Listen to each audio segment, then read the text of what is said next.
Alright, so for video 2, we're going to be looking at Hello Jobs, part 1 and part 2. And both of these are just a very simple job with really nothing to it. It's just a matter of how do you create a job and how it looks in Nautobot. So we're going to copy code from the first one, and then we're going to copy code from the second one. And really the only difference between these two is that one has more logger messages than the other, and we'll be able to see that. So I went ahead for when you create a plugin, you have to create a jobs folder and an init, and then you can create jobs here, right? You can keep the structure of the jobs different based on kind of your organization. When you do the init, you can have something like this where you import each job and you import them into hello, all, and then you put the name of the classes, and then you register them down here, or you can register them in the actual file. I like to keep them always in the init. It's just, at least for me, it's easier when you have a lot of jobs, and it's easy to just know, okay, they're all here. This is the standard that we're going to. You can also do something like this where you specify actual jobs. So you put, you have your device jobs and you have everything related to a device in this file, and then you input, you put a comment that says these jobs are related to device jobs, these are related to interface, this is utility jobs, and the same thing, you import them.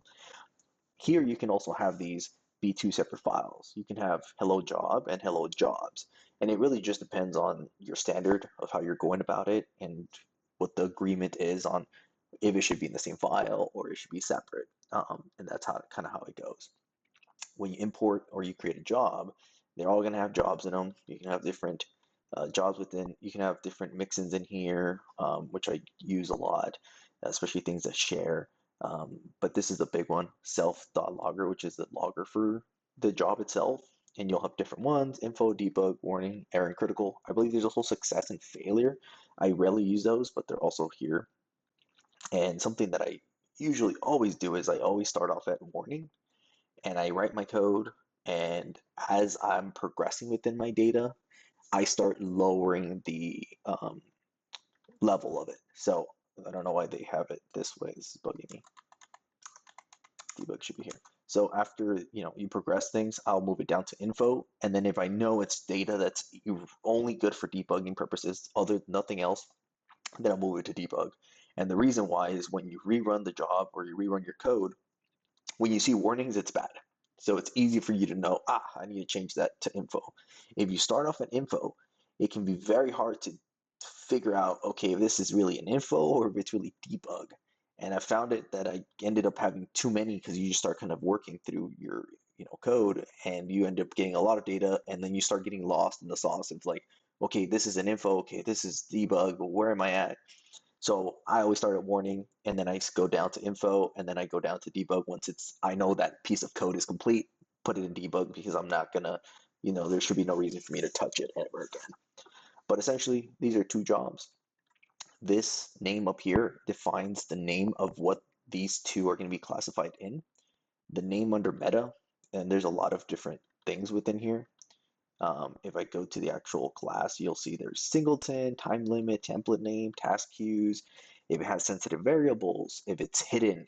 Hidden, I use it if it's a job that really you're not supposed to be interacting with it. It can be like a webhook related type of job that only gets triggered by a webhook or only gets triggered by an API, and you can hide it, and you can still run it, but it'll be hidden. So you have to go through like 2 different UI changes to see it. Most people won't do that. Has sensitive variables. That way, you put false, it means that there's no passwords or anything like that being shown, so it will show everything. I believe this default is true, so it will always try to hide those things. Approval needed, if it has to get approval by someone before it runs. Name, description of the job. Singleton means that only one of this type can run. So if you're running this and it takes 10 minutes and then someone reruns it, it'll cancel the first one and then it'll run the second one. And that's it could be good because you don't want to have 2 different things when talking to the database if they're going to be changing the same data and stuff like that. Soft limit and time limit, obviously, if it's going to take longer, you have to increase these from the defaults. I can't remember the defaults off the top of my head, but all those things get kind of introduced, and you'll have a lot of variables that you can use with a job, and we'll kind of go through those as well. But the job structure, if you go into Nautobot Jobs and we go into Job Developer, right there, that's what I wanted. I lost it. Structure. It will tell you here the actual structure, right? It's the simple register jobs, the structure, and then where to register. For files with job roots, register jobs directly in the top level. For Git-based jobs, if you have jobs like in the repo, right? Like you can register them from Git, or if you have an app like I do, you can also register them in a different module. Usually for me, I'm always working within and you'll get more information here of like what they actually do of like singleton and all those stuff. So it says here timeout. Yep. Prevents a job from running twice simultaneously. So there's a lot of things here to read, but essentially once you import a job and I go into jobs and I refresh it, most of the time you won't see it because I have to refresh the entire thing. A command that you can do is post upgrade, which basically just gets everything, reruns and gets everything down here. So you'll see it refreshes and runs, I think it runs migrations and refreshes all the jobs and basically kind of clears cache. So there I recreated the jobs because I didn't have to reboot it. It kind of does it at in the back end for you. So here you'll see the two jobs that I have. They always start at disabled. Technically, you can have a signal that will enable them before it even starts or right after Nautobot, boots up and runs. You can have a signal that says, okay, once I'm good to go, enable these jobs so that you don't have to go in here and hit edit and enable them to be used. But that's just kind of a side note. But they always start disabled. You have to enable them, and you can have a signal to do it automatically for you. But both of our jobs are now here registered, and this Hello World Nautobot Jobs is essentially like the parent of these things. So this is where you define it up here. If I change this to something else, then both of these would be under whatever I name it. And that's just good for structure purposes because these can get very long, and it's a good way to kind of hide them and see them. Same thing for the hidden. So if I go here and I go to hidden equals true, come on now, it's taking quite a bit, and I go to post upgrade, we're going to see that this log will be gone. So now it's gone. And the way that you find it is you have to go to filters, hidden, yes, and you'll see the job here that's hidden. So it's not being used. You can restrict jobs from being seen or being run by users, but this is just a way of like, it's there, it's just hidden. More than likely, people never going to go here unless you know what you're doing, and it's just a different way to run or hide jobs. I usually do that for jobs that are more like reports that run automatically on their own that don't need anybody to kind of interact with them. Just hide them. They don't clutter the UI here, and it keeps it nicer. All right, so once we actually have the jobs and import it, we are going to actually go back to one of these. So now we can go to Hello Jobs. If you have multiple celery workers, you can select them here. But local, you'll only have one. So we're in the first job. That's what we get, the logger, right? Debug message. Hello, this is my first Nautobot job. You can export, you can rerun, you can delete the job results. If I go back here and I go to logs and I run this one, you'll see the different types, right? Critical, error warning, and info, debug, and that's pretty much what the job does. So there's a lot of things that you can do here. So if I go to this first one, you can see that this is what it says here, right? Can contain. This can be, it can only be executed. It can only be executed immediately. So if I go to has sensitive variables false, and I go back to this one and load it,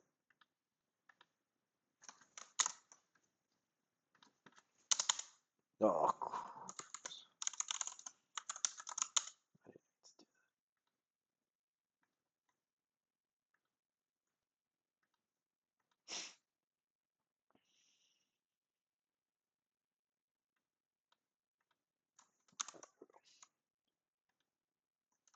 there we can see if it does not have variables, if you don't remove that, um, you will not be able to do this, where you won't be able to schedule it and do all that. You have to run it immediately, and then you don't get that warning error, but it'll run the same exact way.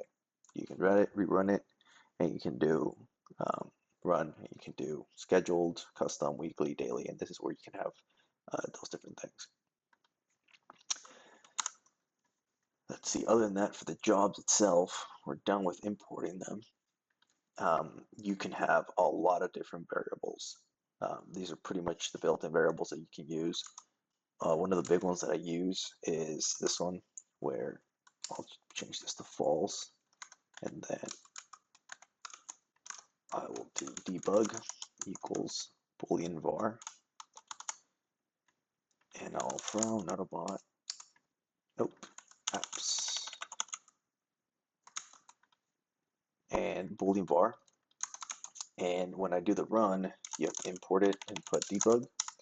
And then what I can do, or what I always do, is I do if debug, and I do self dot logger set, come on,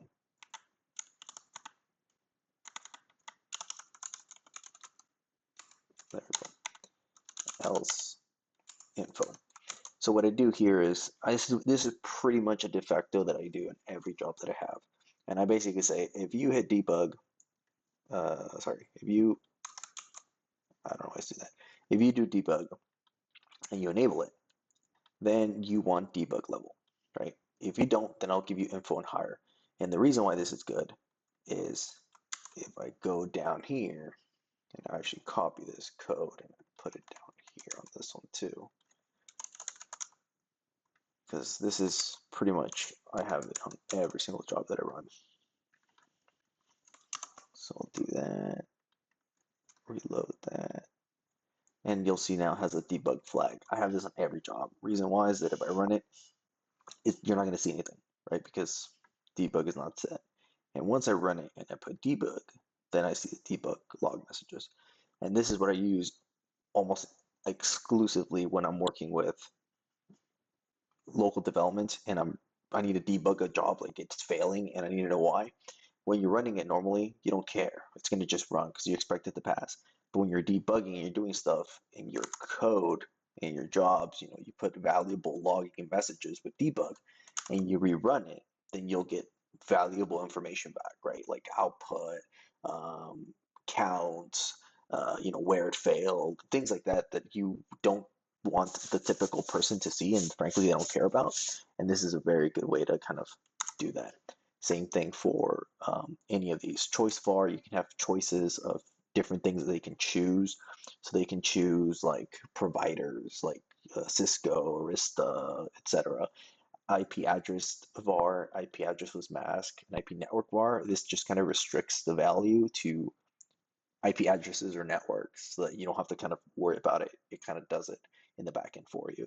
Integer var, same thing. JSON var, same thing. Multiple choice var, where you can choose multiple things. Multiple object var, you can choose multiple objects like providers and whatnot. Object var, it can just be a straight up output provider, and it could be object var. And the first thing you need to decide or choose is model, query set, display set, query params, null. For model, I'll just pick manufacturer. Select the manufacturer from Nautobot.cim, and down here I'll just put oh shoot, this should have been manufacturer, and it's not provided, it's manufacturer. And then I'll do this self.logger.info, select the manufacturer of this, and then usually what I do here is I'll do object manufacturer, and I'll explain this kind of what it does in a little bit.